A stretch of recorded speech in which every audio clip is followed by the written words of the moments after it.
I believe it's my time to shine. He easily moved into the top 12 with another show-stopping performance. I really do. Since then, Ruben has continued to wow our audience with his performances. Our judges have been equally impressed, especially our guest judges. That was probably one of the best versions I've heard anybody do of our songs. It was just absolutely fantastic. You are the world's velvet teddy bear. So is this Teddy ready to become the next American Idol? We will soon find out. Smile, oh, smile. Welcome to New Bedford Guy followers. What you just saw was the Old American Idol in 2003. I have a special guest today, Ruben Studdard, from Alabama right now, and he's coming to the Zeitarian Theater in New Bedford on April 27th, 8 o'clock. It's a Saturday, so welcome, Ruben. Thanks for joining me. Hey, man. Thank you.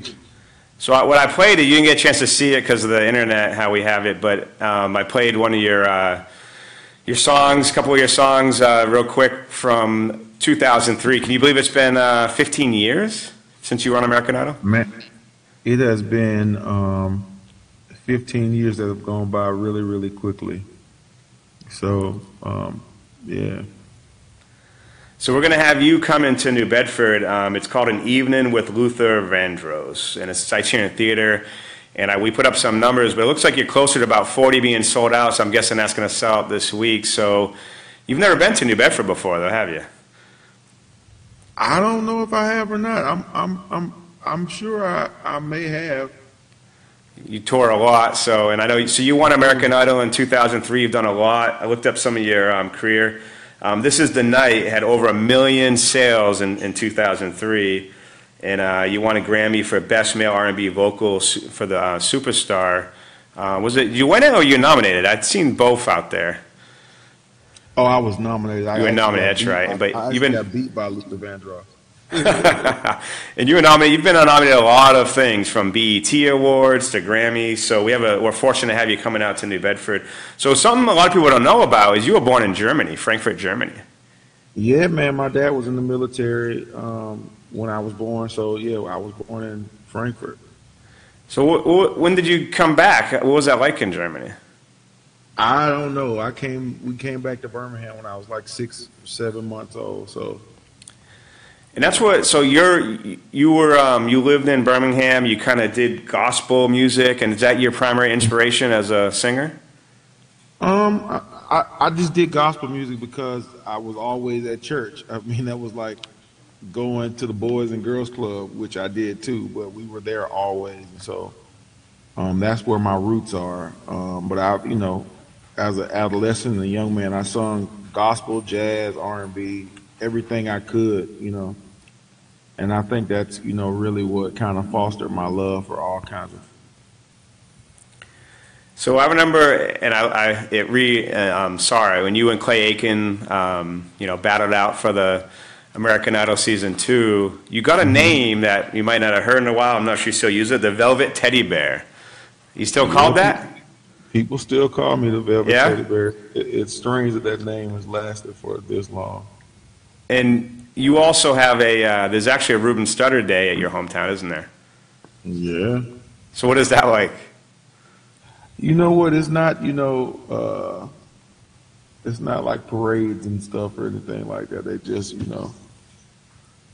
probably just say, "What's up, Ruben?" So that's probably some of the more fun awards, right? You get nominated for these big things that are nationwide, but when your hometown actually recognizes you, that's probably something you more appreciate, I would think, right? Absolutely. I love Birmingham. I've been here my whole life, and to just have, it was actually a state recognition to have the state recognize me and, consider that day to be Ruben Studdard. So tell me about this show. So it's Luther Vandross. I'm sure he's a big inspiration. What can people expect when they come to your show? We're not doing a Luther Vandross show. We're doing a tribute to Luther Vandross. But, we want to get as close as we possibly can to giving people that same kind of feeling or a similar experience that, Luther gave his fans, so we're just looking forward to singing, the material and giving people a evening of great music. So we have some question here. Angela asks, what is your favorite Luther Vandross song? I would say my favorite Luther Vandross song is House Is Not a Home. And you've sung that, I think I remember you sung that quite a bit, right, over the years? Well, yeah, I sung it on American Idol, yeah. Yeah. So what, you've had a few albums, so you're going to sing kind of a mix? You're going to sing some of your own stuff and some of Luther's stuff? Is that how it's going to work? Yeah, we'll do some of my songs, but for the most part, this is a tribute show to Luther Vandross, so we'll try to do as much of his music as possible. So I was going to put this out there. I don't want to embarrass you. I like you too much, but you sang with Scooby-Doo on Scooby-Doo 2. Yeah. How was that like on a movie set with a kind of an artificial character? I mean, it was really fun. Career, you get opportunities like that once in a lifetime, and even to this day, I still get recognized by kids. Specifically like younger kids, like 4 to 6. They won't call me Ruben. They'll say, "I saw you on Scooby-Doo." So, I mean, it was cool, and I enjoyed it. Yeah, it looked like it could have been fun. Is that something that like takes days or just a couple hours? Or how was that being on a movie set? Yeah, that particular scene, I think it took us about a week to do because they have to, record it from so many. Because they're putting in, of course, an artificial, like a cartoon character, so everything has to be recorded at, different angles. So we'll talk some stuff that you do on kind of help the community. I looked up some things. You have the Ruben Studdard Foundation for the Advancement of Children in Music Arts. So you do something that kind of help get kids involved into the music industry? Absolutely. I was, a band and choir geek growing up, and and I also know that it's difficult to know what it takes to be a professional. And so the goal of my foundation was to give opportunities to young kids that grew up like me, that want to pursue music as a career, that want to, further their music education, matriculate to colleges and universities. So we started out strictly as a scholarship foundation, giving scholarships to kids that planned on majoring in music in college like I did. And we have, since grown to doing music camps every summer. We do a master class series once a year. And we still give scholarships to kids that matriculate through our camp system. So a lot of the kids that come to camp year after year, they end up, getting a Ruben Studdard scholarship. And, subsequently majoring in music. So we've been able to do a lot of great things over the past 15 years. And, we have kids that are teaching in the school system right now that are adults that started out in our music camp. Actually, Jordan Fisher that just won Dancing with the Stars, he actually came to my very first music camp in Dothan, Alabama. So. Yeah, I can tell you're excited about that. So it's something that I think people don't know that side of you, something that people get to learn about it. I love it when people that are, get some fame out there and they don't forget their roots, right? Because you were working hard to get your music out there before you went on American Idol. Absolutely. I mean, it's something that I, have been for 11 years old. And to work toward the goal for, I don't know, 12, 13 years and, have American Idol be the catalyst for people to get a chance to see you was just really great. Yeah, and you're also the spokesperson for the Be Sickle Smart. What can you tell me about that? That was something that came about. And, I got an opportunity to write a theme song for them. And, it's sickle cell anemia is something that, affects the African American community.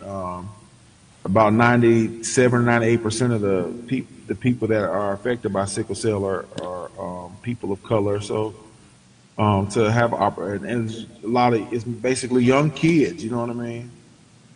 So if I lended my voice to help them with their calls, and it was just a wonderful experience. So you're traveling around now. We'll just kind of re-summarize. So you're going to be at the in New Bedford at the Zeitarian Theater on Friday, April 27th, 8 p.m. This is part of a tour, right? So you're actually traveling around the country, and you said you have a show this Saturday. I do have a show this Saturday, Saturday and Sunday actually, and then we're off a day, and then we have more shows after that. So. Yep, so people I need to know is, we put in the text there, there's over 100 tickets left, but I looked online right before we went live, and there's maybe 40 or 50 tickets left, so you got 3 weeks to go ahead. I wouldn't wait 3 weeks. Go ahead and order them now if you want to see Ruben. Amazing, amazing voice. We're going to play a little bit of your final song when you were on American Idol, so people get an idea. Okay. They probably remember it, but we'll play that at the end. But I want to thank you for coming on and doing a nice interview with me, Ruben, and we'll hope to see you in a few weeks. Hey, man, thank you for having me. This was really cool. Yeah, it's fun, right? All right, thanks, Ruben. We appreciate Absolutely. your time. All right, thanks, man. A chair is still a chair, even when there's no one sitting there. But oh, a chair is not a house, and the house is not a home when there's no one there to hold you tight, and no one there you can kiss goodnight. Now and then I call your name, and suddenly your face appears, but it's just a crazy game.